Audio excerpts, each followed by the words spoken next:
Ang bago nating top 1 ay si Samantha. Ang galing mo, Samantha. Naku, basic lang yan. Paano nangyari yun? Pasado kayong lahat, pero may isang bagsak. Si Scarlett, halatang favorite mo si Samantha. Pares lang kami ng average, paano ako bumagsak? Di ba sinasagot mo ako? Eh di bagsak ka ngayon? Umanda ka sa akin. A few moments later. Class, mag-behave kayo. Nandito yung principal natin. Magandang umaga, class. Kamusta yung bago nating teacher? Gusto ko pong i-report yung teacher na yan dahil may favoritism po yan. Favoritism? Sinungaling ka, Scarlett! Mabait sa amin si ma'am. Opo, ma'am. Mabait po ako sa kanila. Pantay-pantay lang po yung tingin ko sa kanila. Huwag mo na pagtakpan nanay mo, Samantha. Hala, OMG, magnanay sila. Ma'am principal, pagpasensyahan niyo na siya. Baka di niya alam yung sinasabi niya. Meron ako ebidensya dito nagpapatunay na binigyan ng sagot ni ma'am si Samantha. At tinawag ng nanay si ma'am. Bawal to sa school natin Kayong dalawa, mag-usap tayo sa principal's office. Ma'am, magpapaliwanag po ako. Ang bago nating top 1 ay si Scarlett. Yes, Scarlett, deserve mo yan. Marami pong salamat, ma'am principal. Alam mo, buti na lang hindi mo na teacher yung nanay mo. Anong sabi mo? Hindi mo ba alam na magkapatid kayo ni Samantha? Iisa lang kayo ng nanay. Ang makakasagot na to may plus point sa akin. What is 2 times 2? Ma'am ako, ma'am. Wala bang gustong sumagot? Ma'am, alam ko po yung sagot. 2 times 2. Ma'am. Okay, Samantha. 2 times 2 is 4. Very good. May plus 5 ka sa akin. Ang daya naman, kanina pa ako nagtataas ng kamay. Ma'am, pwede pa po ba ako mag-take ng quiz? Absent kasi ako kahapon Ay, hindi na. Absent pa more. Tatamad-tamad ka kasi mag-aral. Nagkasakit po kasi ako, ma'am. Oh, anong gagawin ko? Ma'am, pwede ba ako mag-quiz kahit absent din ako kahapon? Oo naman. Ito, magsimula ka na. Thank you po, ma'am. Bakit siya pwede mag-quiz, ma'am? Bakit? May problema ka ba? Oo, may problema ako. Favoritism ka. Palagi na lang sa Samantha yung binibigyan mo ng chance. May galit ka ba sa akin, ma'am? Sabihin mo. Hindi ako galit sa'yo. Pero sa nanay mo, oo. Wag na wag mong dadama yung anak ko sa problema mo sa akin. Nay, anong meron? Yang nanay mo, pabida. Dapat ako yung top 1 ng high school kami. Alam naman natin dalawa na deserve ko talaga maging top 1. Hindi kagaya mo, binabayaran yung school para tumaas ang grades. Totoo ba yun, Nay? Sinungaling ka! Mana ka naman para sa nanay mo, Samantha. Nga pala, alam na ng principal yung pagiging favoritism mo. Good luck na lang sa'yo, Ma'am, parang wala po ata sa lesson natin yung number 5. Ay, wala ba? O sige, bonus na lang yan. Thank you, ma'am. Ma'am, wala po ata sa lesson natin yung number 5. Oh, anong gagawin ko? Puro ko kasi daldalan, kaya di mo alam.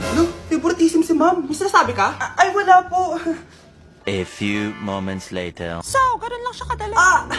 Ma'am, pwede po pa-excuse? Sumasakit po yung puson ko sige, punta na lang sa clinic, may gamot doon. Sige po, ma'am. Nagets niyo ba, class? Ma'am, excuse po, sumasakit po yung puson ko. Ang arte mo naman. Konting sakit lang, excuse agad. Kapag di maganda, wag na mag-inarte. Kala mo naman ang ganda ni ma'am. Hello po, ma'am. Sorry po, absent ako kahapon. Nagkalagnat po kasi ako ganun ba? Sige, excuse na lang kita. Sige po, ma'am. Thank you po. Ma'am, excuse po. Nilagnat po kasi ako kahapon kaya di po ako nakapasok. Naku, tigilan mo ako Walang isang araw na lagnat. Ang sabihin mo, tamad kang pumasok. Ikaw nga, palagi ka nga di pumapasok Anong sabi mo? Totoo naman, ma'am. May favoritism ka. Susumbong kita sa principal. Maniniwala ba ang principal sa'yo? Wala ka namang ebidensya.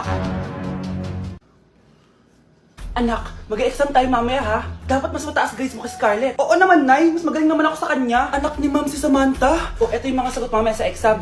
I-perfect mo yan. Sige na, Nay. Baka may makakita pa sa atin. Humanda kayong dalawa sa principal. Tapos na yung maliligayang araw niyo. Mga anak, aalis lang ako Maglinis kayo dyan. Bye, Nay! At dahil wala na si Nanay, ako ang bago niyong boss. Kaya sundin yung mga inuutos ko, ha? O Kyle, ikaw na magugas ng mga plato doon Wow, lakas magutos Aba, nagrereklamo ka ba? Brianna, walisin mo yung mga kalat dito. Pwede ikaw naman. Walisin ko mukha mo Ano sabi mo, babae ka? Hoy, ikaw Miguel. Ikaw gumawa ng assignment ko Ang lala ng babaeng to. Sa bobo pa papagawa ng assignment. Matutulog lang ako Dapat pagkagising ko, tapos na lahat yan Nakakainis si ate. Sobrang tamad na. Dami pang inuutos. Ano magagawa natin? Favorite kasi ni nanay yan Isumbong na natin niya kay nanay. Hindi pwede inaalipin niya tayo ng ganito. Anong isusumbong Akala niyo hindi ko kayo naririnig? Magtrabaho kayo doon! Tama na ate! Sawang-sawa na kami. Puro kautos. Malinaw naman sa inyo, di ba? Na pag wala si nanay, ako ang boss. Sinong boss? Wala, Nay. Actually, kakatapos ko lang maglinis ng bahay, Sinungaling. Scarlett, huwag mo na ako lokohin. Hindi naman talaga ako umalis dito. Sinisigurado ko lang kung naglilinis talaga kayo lahat. At tama nga yung sinasabi ng mga kapatid mo, na para kang boss umasta dito sa bahay. Nay. Mga anak, kayo na bahala sa ate nyo. Utusan nyo ng utusan yan. Ate, ikaw na magugas ng mga plato dun. Eto na. Pagkatapos mo dyan ate, maglaba ka ha. Oo, sige. Pagkatapos mo maglaba, gawin mo yung project ko ha. Sige boss, lahat ng utos nyo gagawin ko. Mga anak, maganda ba? Oh, mawawala ako ng 3 araw ah. Nay, kailangan ba talaga tumuloy doon? Importante yun anak. Minsan lang ikasal yung kumare ko, no? Tsaka sa Cebu siya gagawin, di ba? Shala. Basta Nay, mag-ingat ka ha. Oo naman anak, huwag ka mag-alala. O siya, naalis na ako. Mga kapatid mo ha.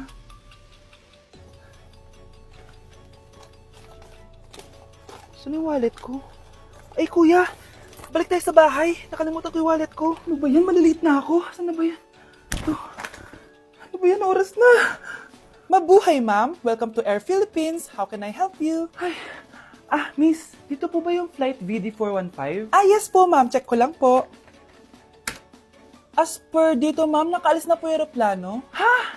Hindi ako pwede malit sa kasal na kumari ko. Kailangan ko umabol. Ma'am, kailangan niyo po ulit mag-rebook ka. So, ang next available flight is bukas pa po, ma'am. Ano ba yan? Gawin mo ng paraan. Diyos ko, sayang lang pera ko.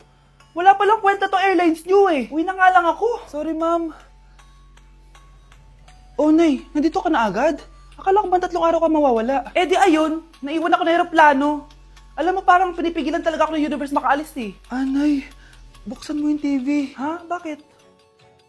Breaking news! Nandito tayo ngayon sa site kung saan nag-crash ang flight VD415.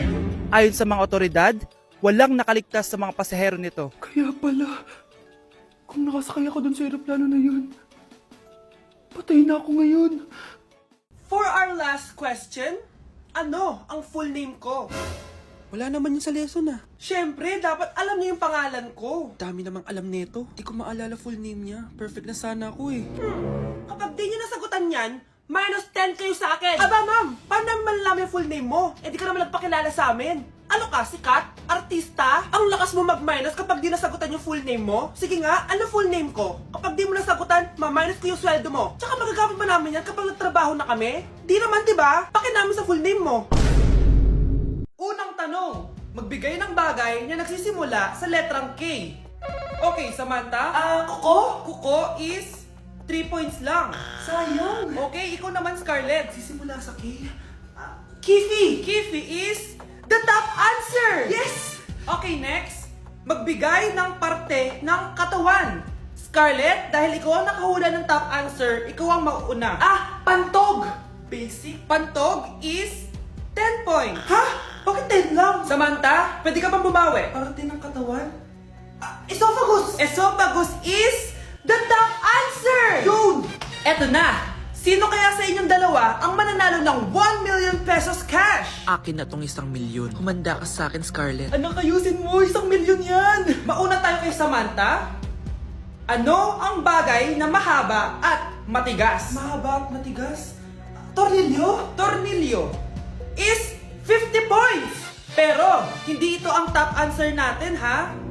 Okay, Scarlett, may chance ka pa na hulaan ang top answer. Bago ko sagutin yan, Nay, kung nanonood ka man, eto na yun, Nay! Mananalo na tayo ng 1 milyon! Go, anak! Ang bagay na mahaba at matigas ay... Bobo mo sumagot, anak! Sayang yung 1 milyon! Hoy, wag mo sasabihin kay nanay na pupunta ako sa boyfriend ko, ha? Sige na, bye-bye.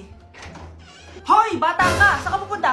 Anay, gagawa lang po kami ng project sa kaklase ko. Wow! Kailan ka pa nag-aaral na maayos? Pupuntahan niya yung boyfriend niya. Kaya pala pulang-pula yung labi mo kasi tatakas ka. Anay, humanda ka sa akin. Sasakalin niya daw ako, Nay, oh! Aba, humanda ka sa akin, bata ka. Halika dito. Anay, hindi na. Nay, nawala daw ni Kuya yung Tupperware mo. Ano? Nawala na yung pinakamamahal kong Tupperware? Humanda sa akin ng kuya mo. Nasaan yan? Lagot ka, kuya. Galit sa'yo si mama. Ano sabi mo, Kyle? Nasaan na yung kuya mo? Ha? Nandito ka palang bata ka, ha? Etong sa'yo. Bakit mo pinato yun, Nay? Sabi ni Kyle, nawala mo doon Tupperware ko. Anong nawala? Eto Tupperware mo, Nay, oh. Ay, nandyan pala. Agad ka kasing nagpapaliwala dyan! Tawa ka dyan na, humanda ka sa akin. Few moments later. Boring naman ang pinapanood mo. Palitan natin yung mas nakakatawa. Ah, sige kuya. Asking you to kiss me. Hindi naman nakakatawa yan eh. Bastos yan eh. Ayun na, magkikiss na sila. Hay! Mga punyeta kayo? Ano pinapanood nyo? Anay! Si Kyle, Nay. Siya yung nanonood eh. Kyle! Ang bata mo pa? Ganyan na pinapanood mo? Kala ko naman matino ka. Si Kuya yun, Nay eh.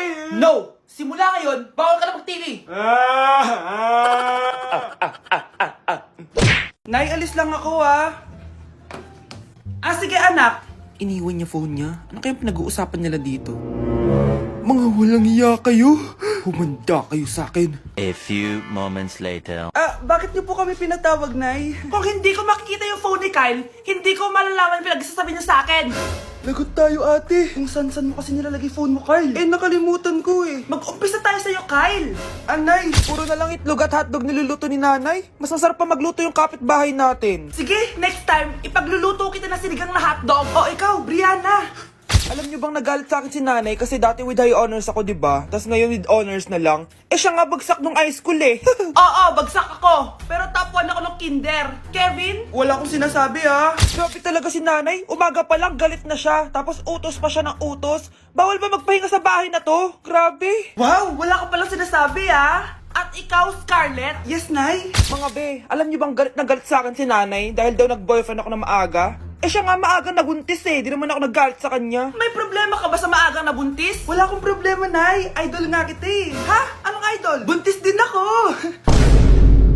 Kawawa ka naman, be. Nireject ka ng crush mo. Ang pangit niya kasi. Tara na nga, baka mahawa pa tayo sa kapangitan niya.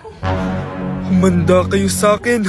Maghihiganti ako sa inyo. A few moments later. Sorry guys, I'm late. Sino yan? May bago ba tayong kaklase? Be, si Scarlett yan. Oh, hi! Ako nga pala yung sinabihan yung pangit dati.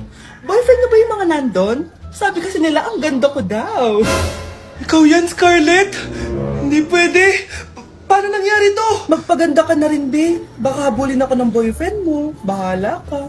Bye! Uy, Scarlett, ang ganda mo na. Anong sekreto mo? Maligo din kasi kayo, be. Hala, di ba siya nag-reject sa kanya dati? OMG. Sorry nga pala sa nasabi ko sa'yo dati, pero sure na ako ngayon na gusto kita. Ah, eto, para sa'yo. Okay. So tayo na? Pwede ka na umalis. Ang kapal din ng mukha mo eh, no? Sorry, pero may boyfriend na ako. Mas pogi at di ka tulad mo. Sandali lang. Ang sarap talaga maging maganda. Anak, gumising ka. Nay, anong ginagawa mo dito? Gumising ka, anak! Panaginip lang. Maganda pa rin ba ako?